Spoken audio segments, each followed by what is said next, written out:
അപ്പം നമ്മളെല്ലാവരും ആ അധ്യാപകർ എന്നുള്ള ലെവലിൽ നിന്ന് മാറി അവിടെ ഒരു സുഹൃത്തായി മാറിക്കഴിഞ്ഞാൽ തന്നെ അവരെല്ലാം നമ്മളെ കൂടെ നിൽക്കുകയും നമ്മുടെ കൂടെ നമ്മൾ പറയുന്ന എല്ലാ കാര്യങ്ങളും പോവുകയും ചെയ്യുന്നൊരു അങ്ങനെ ഒരു എക്സ്പീരിയൻസ് എനിക്ക് പേഴ്സണലി ഉണ്ടായിട്ടുണ്ട്. ചാക്കോ മാഷുമാരുടെ കാലം അസ്തമിച്ചു എന്ന് പറയുന്നതാണ് ശരി. അൻവർ സാറിനോട് എനിക്ക് ചോദിക്കാനുള്ളത്, ഒരു പ്രത്യേക ഡൈലമയാണ് സാറിൻ്റെ ഈ മേഖല കൈറ്റ്സിൽ. അതായത് സ്ക്രീൻ ടൈം ഒരു വളരെ ഹാംഫുൾ സാധനമാണെന്ന് എല്ലായിടത്തും പ്രൊജക്റ്റ് ആവുകയും ഒരുപാട് സ്റ്റഡീസ് അത് പ്രൂവ് ചെയ്യുകയും ചെയ്യുന്നു. അതേസമയം നമുക്ക് IT സ്കൂൾ ലെവലിൽ തന്നെ കൊണ്ടുവരേണ്ടിയും വരുന്നു. ഇതിൻ്റെ ഒരു ബാലൻസ് എങ്ങനെയാണ് സാർ ഫ്യൂച്ചറിലേക്ക് പോകും? അല്ല, അതിൽ നമ്മുടെ തിയററ്റിക്കലി നമുക്കൊരു കോൺഫ്ലിക്റ്റ് ഇല്ല.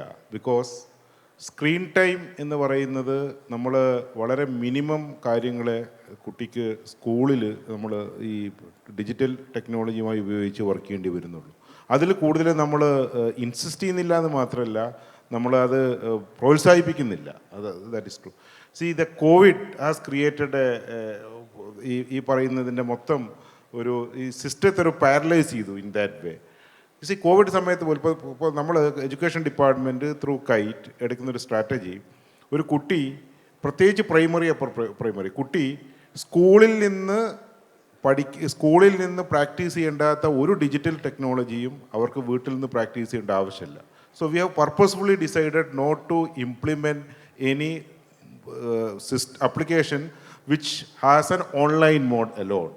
ഇപ്പോൾ നമ്മൾ ലാംഗ്വേജ് ലാബ് സ്കൂളിലേക്ക് കൊടുത്തു. We have made it a offline mode with the machines which are there in the സ്കൂൾസിലേക്ക് നമ്മൾ സഫീഷ്യൻറ്റ് മെഷീൻ കൊടുത്തിട്ടുണ്ടല്ലോ, അതിൽ ഗ്യാപ്പ് അവർ ഫില്ല് ചെയ്ത് വരും. അതുപോലെ തന്നെ ഹോംവർക്ക് ബാക്കിയുള്ള കാര്യങ്ങൾ ഈ വാട്സപ്പിലൂടെ കൊടുക്കുന്നതൊക്കെ issue which we have prohibited actually in that per se. കാരണം അതിൻ്റെ ആവശ്യമില്ല. കോവിഡ് സമയത്ത് പോലും വളരെ thoughtfully we have taken a stand that we will deliver the classes through digital mode, that is television, which is accessible to 93% of the household at that time. അതിന് supplement ചെയ്യാൻ മാത്രമാണ് online കൊടുത്തത്. കാരണം online was the easiest way, but still there were haves and have nots, അതിന് ആ difference ഉണ്ടാവും. പക്ഷേ Covid സമയത്ത് ഈ മൊബൈലും ഇതും കുട്ടികൾക്ക് കൊടുക്കുകയും അവർ അവകാശമായി മാറുകയും ചെയ്യുമ്പോൾ ഇപ്പോൾ ഒരു തിരിച്ചു നടത്തം ആവശ്യമാണ്. നമുക്ക് ഡിജിറ്റൽ ഡാറ്റ പ്രൊട്ടക്ഷൻ ആക്ടിൻ്റെ ഒക്കെ ഫലമായിട്ട് കുറച്ചൊക്കെ റെസ്ട്രിക്ഷൻ വരും എന്ന് വിചാരിക്കുന്നു. ബട്ട് റെസ്ട്രിക്ഷൻ ഓർ റെഗുലേഷൻ എന്നൊക്കെ പറയുമ്പോൾ നമുക്ക് ലിമിറ്റേഷൻ ഉണ്ടെങ്കിലും, so in the text books, ICT text books, along with the fake news, fact checking, cyber crime, cyber threats, cyber law, we have given adequate importance to keeping the screen time system and all. So basically in schools we don't compel them or we don't encourage them to have more screen time. It's very limited and it's sufficient for them. And it's true that we don't have a control what they are do at home, but we do that campaign, the studies and all, to make them on a balanced way. So that is it. Yes sir. Philip sir, MuLearn പോലൊരു platform, ഇതിൻ്റെ design point of വ്യൂവിൽ നിന്നുള്ളൊരു ഭാവി എങ്ങനെയാണ്? ഇതുപോലെ മെൻറ്റേഴ്സിനെയും വിദ്യാർത്ഥികളെയും ഒരുമിച്ച് കൊണ്ടുവരുന്നൊരു platform ഇപ്പം 44,000 പേരിതിലുണ്ട്. So how do you see the scaling in terms of design? ഇന്നിപ്പോൾ 4.0 ലോഞ്ച് ചെയ്തു. മ്യൂലേൺ അത്രയും നല്ലൊരു പരിപാടി ആയതുകൊണ്ടാണല്ലോ ഞാനിന്നിവിടെ വന്നിരിക്കുന്നത്. ദീപു അതിനെക്കുറിച്ച് പറഞ്ഞപ്പോൾ തന്നെ കുറച്ചു കാലം മുന്നാണ് ഇതിനെക്കുറിച്ച് പറഞ്ഞത്. ഇന്നിങ്ങനെ ഒരു പരിപാടി ഉണ്ടെന്ന് വളരെ ഷോർട്ട് നോട്ടീസിൽ പറഞ്ഞപ്പോഴാണ് വരുന്നത്. അത് അത്രയും നല്ലൊരു ഇനീഷ്യേറ്റീവ് ആയതുകൊണ്ട് ഞാൻ 25 വർഷമായിട്ട് സ്കില്ലിങ്ങിൽ വർക്ക് ചെയ്യുന്ന ആളാണ്. ഇപ്പോൾ സ്കിൽ കൗൺസിലിൻ്റെ അഡ്വൈസറായിട്ട് ഗവൺമെൻറ് ഓഫ് ഇന്ത്യയുടെ അതുപോലെ പല നിലവിൽ 3 സ്റ്റേറ്റ് ഗവൺമെൻറ്റ്സായിട്ട് ഞാൻ വർക്ക് ചെയ്യുന്നുണ്ട്. സോ UGC ഒരു നോട്ടിഫിക്കേഷൻ ഇറക്കിയിട്ടുണ്ടായിരുന്നു ഒരു വർഷം മുന്നേ, ആഡ് ഓൺ കോഴ്സുകൾ കൊടുക്കണം കോളേജിൻ്റെ അകത്തെന്ന് പറഞ്ഞിട്ട് ഇന്ത്യയിലെത്തുക. പിന്നെ മാത്രമല്ല പറ്റുകയാണെങ്കിൽ ഒരു സ്കിൽ ഡെവലപ്മെൻറ്റ് സെൻറ്റർ തന്നെ ക്യാമ്പസിൻ്റെ അകത്ത് തുടങ്ങി ക്രെഡിബിൾ ആയിട്ടുള്ള ഇൻഡസ്ട്രി പാർട്ട്നേഴ്സിനകത്ത് ചെയ്യണമെന്ന്. പക്ഷെ ഇതൊക്കെയും വളരെ മെല്ലെയാണ് നടക്കുന്നത്. പക്ഷേ മ്യൂലേൺ പോലെയുള്ള പ്ലാറ്റ്ഫോംസ് ഉള്ളത് കൊണ്ട് ഇത് പഠിക്കണം താല്പര്യമുള്ള കുട്ടികൾക്ക് അതിൽ വരാനും പിയർ ടു പിയർ ലേണിംഗ് ചെയ്യാനും ഇൻഡസ്ട്രി കണക്ട് ചെയ്യാനും വളരെ നല്ല ഓപ്പർച്യൂണിറ്റിയാണ്. So definitely there is a huge scope when the system fails, things like MuLearn is coming up to support the youngsters. It's a very, very good initiative. So definitely there is a good future. It should grow beyond Kerala. I think they have already signed up with many agencies outside Kerala. It should become a national movement. It's whatever Unnimashu was saying, knowledge without barriers. In the morning he was saying, that's what Munilearn is going to give. So definitely it's a good initiative. It should grow very well. Because the systems were traditional systems. ഞാൻ നേരത്തെ ഇവിടെ സംസാരിച്ച കാര്യം പറയാം. ഈ എൻ്റെ design അക്കാഡമിയിൽ or when we talk about pedagogy, the things have changed. There's forget the time of teaching. The focus is on learner. All the new curriculums is focused on learner. ഇപ്പം എൻ്റെ അക്കാഡമിയിൽ ഒരു കുട്ടി ഉറങ്ങുന്നുണ്ടെങ്കിൽ അതെൻ്റെ ഫാക്കൽറ്റിയുടെ കുഴപ്പമാണെന്ന് ഞാൻ എപ്പോഴും പറയും. ഞാനെപ്പോഴും കുട്ടികളുടെ സൈഡിലുള്ള ആളാണ്. So the faculty has to innovate to make them active and passionate about the subject. If the student doesn't like chemistry or a particular subject, how the faculty should innovate. Adana faculty de joli. The faculty should take it in that way, how we can motivate the student, make it passionate. Once student is passionate, they will learn. Faculty de padi കഴിഞ്ഞു സത്യത്തിൽ. Then ഇന്ന് പഠിക്കാൻ അറിവ് കിട്ടാനുള്ള വഴികൾ ചുറ്റുമുണ്ട്. ആഗ്രഹം ഉണ്ടാക്കി കൊടുക്കുക, instill that എന്നുള്ളത് മാത്രമേ ഉള്ളൂ ഫാക്കൽറ്റിയുടെ ജോലി. Then they will learn. ഞാനത് പറയാൻ കാരണം, ഞാൻ കഴിഞ്ഞ അക്കാഡമിക് ഇയറിൽ we trained around 34,000-35,000 students in Tamil Nadu on an add-on course on a design with Adobe. And we announced a design hackathon. 19,000 students registered before afternoon, same day, without anything, just a message. So that's what, students are always ready to learn, provided you give the right opportunity, great motivation. So that's what I wanted to add for the future. Since we are saying Kerala is India's skill capital, we are already പല സെഗ്മെൻറ്റിൽ നമ്മൾ വളരെ നല്ല രീതിയിൽ health care is one area where we are globally known, IT. So there is room for improvement also for Kerala. Not all can come in to IT. അതുകൊണ്ട് skilling ചെയ്യുമ്പോൾ IT മാത്രമല്ല വേറെ മേഖലകളുണ്ട്. So that's my thought on MuLearn and skilling. Meher, you talked about how flexibility ആയിരുന്നു ഏറ്റവും important. As in more education happened outside the classroom rather than how important it is to have spaces. ഈ സ്റ്റുഡൻസിന് സ്കൂളിലായിരുന്നാലും കോളേജിലായിരുന്നാലും ഒരു tinkering അല്ലെങ്കിൽ innovation നടത്താൻ പറ്റുന്നൊരു safe സ്പേസിൻ്റെ importance അതിപ്പോൾ ഇല്ല എല്ലായിടത്തും. അങ്ങനെ ഉള്ളത് സൃഷ്ടിക്കേണ്ട ഒരു ആവശ്യകത എന്താണ്? വെർച്വലി ഇപ്പോൾ നമുക്ക് MuLearnൽ പോവാം, പക്ഷേ റിയൽ വേൾഡിൽ എനിക്കിപ്പോൾ ഇൻസ്പയർ ആയി തോന്നിയ സ്റ്റോറി, ഞങ്ങൾ ടിങ്കർ ഹബ് തുടങ്ങിയത് ഒരു കുഞ്ഞു സ്പേസ് ആയിട്ടാണ്. നമുക്ക് ആ നീഡ് ഉണ്ടായിരുന്നു. ഈവൻ ദോ കുസാറ്റിൻ്റെ ഉള്ളിൽ ഹൈ സ്പീഡ് നെറ്റ് ഉണ്ടായിരുന്നു, നാഷണൽ നോളജ് നെറ്റ്വർക്കിൻ്റെ ഭാഗമായിട്ട്. പക്ഷെ അത് ലാബിൻ്റെ ഉള്ളിലാണ്. അപ്പോൾ അങ്ങോട്ട് പോയിട്ട് ഡൗൺലോഡ് ചെയ്തിട്ട് വരാം, 10 GB ഡൗൺലോഡ് ചെയ്യാം, പക്ഷെ മിണ്ടാൻ പാടില്ല, നോക്കാൻ പാടില്ല എന്ന്. അപ്പോൾ നമുക്കൊരു കുഞ്ഞ് ക്ലാസ് റൂം ആണെങ്കിലും ഒരു 10 MB/s സ്പീഡാണെങ്കിലും ആ സ്ഥലം വേണ്ടിയിരുന്നു. അങ്ങനെ ഞങ്ങൾ തുടങ്ങിയിരുന്ന സ്ഥലത്ത് നിന്ന് പിള്ളേർ ഇഷ്ടംപോലെ സാധനങ്ങൾ പഠിക്കാൻ തുടങ്ങി. പക്ഷേ ഇവഞ്ച്വലി യൂണിവേഴ്സിറ്റി അത് ഇൻക്യുബേറ്റർ ആക്കണം, അവിടെ ടൈലിടണം, 1 വർഷം പൂട്ടിട്ടു. അപ്പോൾ അന്ന് അവിടെ വന്നുകൊണ്ടിരുന്ന പിള്ളേരെല്ലാവരും കൂടി കയ്യിൽ നിന്ന് 100-150 രൂപയൊക്കെ മന്ത്ലി ഇട്ടിട്ട് ഒരു വീടിൻ്റെ ഫസ്റ്റ് ഫ്ലോർ റെൻറ്റിനെടുത്തു. എന്നിട്ട് ഇവർ എല്ലാ ദിവസവും ഈവനിങ് അവിടെ ഇരുന്നിട്ട് പുതിയ സാധനങ്ങൾ ചെയ്തു നോക്കിയായിരുന്നു.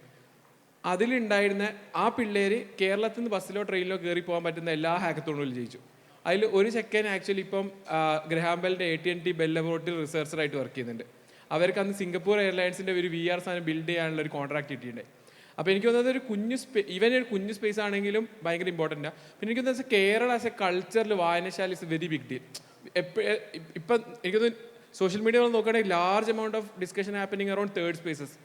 ഓഫീസും അല്ലെ വർക്കും അല്ലെ സ്കൂളും വീടും അല്ലാതെ നമുക്ക് ഗ്യാദർ ചെയ്യാനുള്ള ഒരു സ്ഥലം, പബ്ലിക് സ്പേസ് എന്നുള്ളത് എസ്പെഷ്യലി കേരളത്തിൽ ഭയങ്കര കുറവാണ്. എന്നുവെച്ചാൽ പാർക്സോ അങ്ങനത്തെ കൈൻഡ് ഓഫ് സാധനങ്ങളായിട്ട്. അപ്പം ടിങ്കർ സ്പേസിൽ ഇപ്പം മന്ത്ലി 1000 യൂണീക്ക് ആൾക്കാർ വരാറുണ്ട്. അറൗണ്ട് 5000 ചെക്ക്-ഇൻസ് സംഭവിക്കാറുണ്ട്. ആകെ കൂടി 100-200 ആൾക്ക് ഉള്ളൊരു സ്ഥലമാണ്. പക്ഷേ ഇവിടുന്ന് ട്രിവാൻഡ്രത്തുള്ള പിള്ളേർ അവിടെ വന്നിട്ട് സാറ്റർഡേ രാത്രി അവിടെ ബീൻവായി കിടന്നുറങ്ങി. അവിടെ ഒരു കുഞ്ഞ് GB ഉണ്ട്, 20 GB ഒരു കുഞ്ഞ് GB. പക്ഷെ അത് യൂസ് ചെയ്യാൻ വേണ്ടിയിട്ട് ഇവിടുന്നുള്ള പിള്ളേർ വരാറുണ്ട്. ഇപ്പം ഞങ്ങൾ കാസർഗോഡ് കുറച്ച് കോൺവെർസേഷൻ നടക്കുന്നുണ്ട്. കേരളത്തിന് പുറത്ത് ബിറ്റ്സിലൊക്കെ അവർ കുറച്ചും കൂടി സോഷ്യൽ പ്രോബ്ലംസ് സോൾവ് ചെയ്യാൻ വേണ്ടിയിട്ട് നമുക്ക് ഇതുപോലത്തെ സ്പേസസ് ബിൽഡ് ചെയ്യാൻ പറ്റുമോ എന്നുള്ളത് എക്സ്പ്ലോർ ചെയ്തുകൊണ്ടിരിക്കുന്നുണ്ട്. അസീം പ്രേംജിയുടെ യൂണിവേഴ്സിറ്റി ഇതുപോലെ സോഷ്യൽ സെക്ടറിൽ ടെക് വെച്ച് സോൾവ് ചെയ്യാൻ പറ്റുന്ന പ്രോബ്ലംസ് സോൾവ് ചെയ്യാൻ വേണ്ടിയിട്ട് സ്പേസ് ഉണ്ടാക്കാവും എന്നുള്ള ആലോചിക്കുന്നുണ്ട്. ഈവൻ ഞങ്ങളുടെ സ്പേസിൽ തന്നെ ടെക്കും സൊസൈറ്റിയുടെ ഒരു ഇൻ്റർസെക്ഷൻ ഉണ്ട്. അഗാമി എന്ന് പറഞ്ഞാൽ ജസ്റ്റിസിൽ വർക്ക് ചെയ്യുന്ന ഓർക്കുണ്ട്.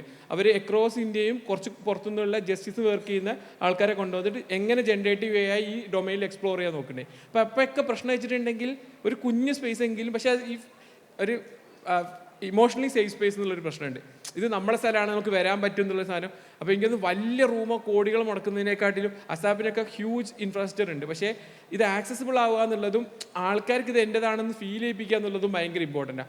എനിക്ക് തോന്നുന്നു ഞങ്ങൾക്ക് ആ ഓൾമോസ്റ്റ് പാതി റണ്ണിങ് കോസ്റ്റ് ഇപ്പം തന്നെ കമ്മ്യൂണിറ്റിയിൽ നിന്നുള്ള ഡെവലപ്പേഴ്സും ഫൗണ്ടേഴ്സും ഒക്കെ കോൺട്രിബ്യൂട്ട് ചെയ്യുന്നുണ്ട്, ഇൻക്ലൂഡിങ് ദീപു. അപ്പം എനിക്ക് തോന്നുന്നത് ഇതൊരു കാശോ റിസോഴ്സോ ഒന്നും അല്ല പ്രശ്നം, പക്ഷെ some of us should take some ഒരു ആക്ഷൻ എന്നുള്ളൊരു സംഭവമാണ്. ആ പോയിന്റിൽ നിന്ന് തന്നെ ഞാൻ സർജു സാറിലോട്ട് വരാം. Some of us have to take the action എന്ന് പറഞ്ഞു. രാവിലെ ബഹുമാനപ്പെട്ട വൈസ് ചാൻസലർ പറഞ്ഞു 4 മണിക്ക് ബെല്ലടിച്ചാൽ ആൾക്കാർ പോകാതെ വളരെ ആക്റ്റീവായി നിൽക്കുന്ന കോളേജ് ക്യാമ്പസസ് വേണം, അവിടെയാണ് ഇന്നോവേഷൻ. അധ്യാപകർ പോകാതിരിക്കുമോ? എന്ത് ചെയ്യാൻ പറ്റും? വേറെ ഇൻട്രസ്റ്റിംഗ് ആയിട്ടുള്ള ക്വസ്റ്റ്യനാണ് സാർ ചോദിച്ചത്. നമ്മൾ ഏറ്റവും കൂടുതൽ ഫേസ് ചെയ്യുന്നൊരു പ്രോബ്ലം അത് തന്നെയാണ് സാർ. അതായത് കോളേജിൻ്റെ അകത്ത് നമ്മൾ ഫസ്റ്റ് അടിച്ചു കഴിഞ്ഞാൽ കുട്ടികളെക്കാട്ടിയും ആദ്യം ക്യാമ്പസുകളിൽ നിന്ന് empty ആകാൻ ശ്രമിക്കുന്നതും അധ്യാപകരാണ്. അതായത് ശരിക്കും പറഞ്ഞാൽ ക്യാമ്പസിനകത്ത് ഇന്നോവേഷനും കാര്യങ്ങളും നടക്കേണ്ടത് ആഫ്റ്റർ ദ ക്ലാസ് അവേഴ്സാണ്. അതായത് ശരിക്കും 9 to 4 PM എന്ന് പറയുന്നത് അക്കാഡമിക് ആക്ടിവിറ്റീസ് മാത്രമേ നടക്കുകയുള്ളൂ. അതിനുശേഷം ഒരു ക്യാമ്പസ് എങ്ങനെ ലൈവ് ആകുന്നു എന്നതുള്ളതാണ് ശരിക്കും ആ ക്യാമ്പസിൻ്റെ ഗ്രോത്തിനുണ്ടാകുന്ന ഏറ്റവും ഭയങ്കര ഫാക്ടർ. നമ്മുടെ ഇന്ത്യയിൽ അതിൽ ഇന്ത്യൻ എഡ്യൂക്കേഷൻ സിസ്റ്റം നമ്മൾ കാണുന്നൊരു പ്രോബ്ലം അതായിട്ടാണ് എനിക്ക് തോന്നുന്നത്. കാര്യം ആഫ്റ്റർ ദ ക്ലാസ് അവേഴ്സ് അല്ലെങ്കിൽ റെഗുലർ വർക്കിംഗ് ഡേയ്സ് അല്ലാത്ത സമയങ്ങളിൽ നമുക്ക് അധ്യാപകർ ക്യാമ്പസുകളിലേക്ക് വരാനും അവിടെ കുട്ടികളുമായി ചേർന്ന് കാര്യങ്ങൾ ചെയ്യാനുമുള്ള ഒരു കാര്യം നമ്മുടെ ക്യാമ്പസുകളിൽ നടക്കുന്നില്ല. അതേപോലെ തന്നെ പലപ്പോഴും ഒരു ഭയങ്കര ഇൻട്രസ്റ്റിംഗ് ആയിട്ട് തോന്നിയിട്ടുള്ളതാണ്, നമ്മളെല്ലാവരും കുട്ടികളുടെ പ്രോജക്റ്റ് ഇവാലുവേഷന് പോകും. പക്ഷേ ആ പ്രോജക്റ്റ് ഇവാലുവേഷന് പോയിട്ട് പ്രോജക്റ്റ് ഇവാലുവേറ്റ് ചെയ്യുന്ന ഒരു അധ്യാപകന് പോലും ചിലപ്പോൾ ആ പ്രോജക്റ്റ് ചെയ്യാൻ അറിയത്തുണ്ടാവില്ല. അതായത് സ്വന്തമായിട്ട് പ്രോജക്റ്റ് ചെയ്യാൻ അറിയാത്ത ആൾക്കാരാണ് മറ്റുള്ള കുട്ടികളുടെ പ്രോജക്റ്റ് ഇവാലുവേഷൻസിന് വേണ്ടി പോയിരിക്കുന്നതിൻ്റെ ഒരു ഭയങ്കര ഇൻട്രസ്റ്റിംഗ് ആയിട്ടുള്ള കാര്യമാണ്. അപ്പം അവിടെയൊക്കെ ശരിക്കും പറഞ്ഞാൽ അധ്യാപകരുടെ ചേഞ്ച് ഉണ്ട്. അതായത് അവരും സ്വന്തമായി പ്രോജക്റ്റുകൾ ചെയ്യുകയും ആ പ്രോജക്റ്റിൽ എക്സ്പീരിയൻസ് ഉണ്ടാവുകയും ചെയ്യണം. അതിനുശേഷം വേണം നമ്മൾ ഈ കാര്യം. അപ്പോൾ ഇതിനൊക്കെ ചെയ്യണമെന്നുണ്ടെങ്കിൽ നമ്മുടെ ക്ലാസ് അവേഴ്സിന് ശേഷം ക്യാമ്പസുകളിൽ എസ്പെഷ്യലി ഇപ്പോൾ പറയുകയാണെങ്കിൽ ഞാൻ ഒരു ഇൻട്രസ്റ്റിംഗ് ആയിട്ടുള്ള കാര്യം കേട്ടതാണ്. അതായത് മറ്റുള്ള കൺട്രീസിലെല്ലാം ഇൻഡസ്ട്രീസ് ക്യാമ്പസിലേക്ക് നോക്കിയിരിക്കുകയാണ്. എന്താണെന്ന് വെച്ച് കഴിഞ്ഞാൽ അവിടെ കുറച്ച് അധ്യാപകരും കുട്ടികളും എന്തോ ചെയ്യുന്നുണ്ട്, അവരുടെ ആ ഒരു റിസർച്ച് ഔട്ട്കം നമ്മുടെ ഇൻഡസ്ട്രിയെ തകർത്ത് കളയും എന്നൊരു ഫീലിംഗ് അവർക്കെല്ലാം ഉണ്ടെന്നാണ് പറഞ്ഞത്. പക്ഷേ നമ്മളെവിടെയെന്ന് വെച്ച് കഴിഞ്ഞാൽ നമ്മൾ ഇൻഡസ്ട്രി അടുത്ത് പോയി ചോദിക്കുകയാണ്, ഞങ്ങൾക്ക് എന്തെങ്കിലും തരുവാവോ, ഞങ്ങൾക്ക് എന്തെങ്കിലും പ്രോജക്റ്റ് തരാമോ എന്ന് നമ്മൾ പോയി ചോദിക്കുന്ന ഒരു ഡിഫറെൻ്റ് ആയിട്ടുള്ള കാര്യം ഇവിടെ നടക്കുന്നുണ്ട്. ശരിക്കും പറഞ്ഞാൽ അതുപോലെ തന്നെ ഈ ക്യാമ്പസുകളിൽ നടക്കുന്ന ഇന്നോവേഷൻസിനെ ഇൻഡസ്ട്രിയുടെ കംപ്ലീറ്റ്ലി ഒരു നേച്ചറിനെ മാറ്റുന്ന പോലെ ഉണ്ടായാൽ മാത്രമേ നമ്മുടെ ക്യാമ്പസുകളെല്ലാം നല്ല രീതിയിൽ ഗ്രോ ചെയ്യും എന്നാണ് എനിക്കൊരു പേഴ്സണലി തോന്നിയിട്ടുള്ളൊരു കാര്യം. സമയത്തിൻ്റെ പരിമിതിയുണ്ട്, നമുക്ക് 3:05 തന്നെ നിർത്തണമെന്ന് എൻ്റെ അടുത്ത് ഇപ്പോഴും വന്ന് അക്ഷയ ചേച്ചി ഓർമ്മിപ്പിച്ചു. അതുകൊണ്ട് ഈ പാനൽ പങ്കെടുത്ത എല്ലാവരോടും നന്ദി പറയുന്നു. നല്ല അഭിപ്രായങ്ങൾ പങ്കുവച്ചു. ഇതൊരു തുടക്കം മാത്രമാവട്ടെ. തുടക്കത്തിൽ ഞാൻ ചോദിച്ചു, നമ്മുടെ എഡ്യൂക്കേഷൻ സിസ്റ്റത്തിൽ സാറ്റിസ്ഫൈഡ് ആയിട്ട് ഇല്ലാത്ത ആൾക്കാരെല്ലാം എഴുന്നേറ്റ് നിൽക്കാൻ പറഞ്ഞു. ഇപ്പോൾ ഞാനൊന്ന് മാറ്റി ചോദിക്കുകയാണ്, നമ്മുടെ എഡ്യൂക്കേഷൻ സിസ്റ്റത്തിൽ മാറ്റം വരും എന്ന് തോന്നുന്ന എല്ലാവരും ഒന്ന് എഴുന്നേറ്റ് നിൽക്കാമോ?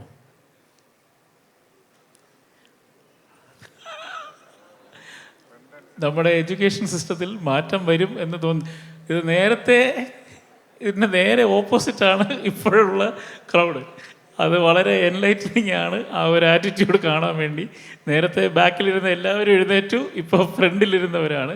ഈ ശുഭാപ്തി വിശ്വാസം അങ്ങോട്ട് പടരട്ടെ എന്ന് ആശംസിച്ചുകൊണ്ട് നിർത്തുന്നു. നമസ്കാരം.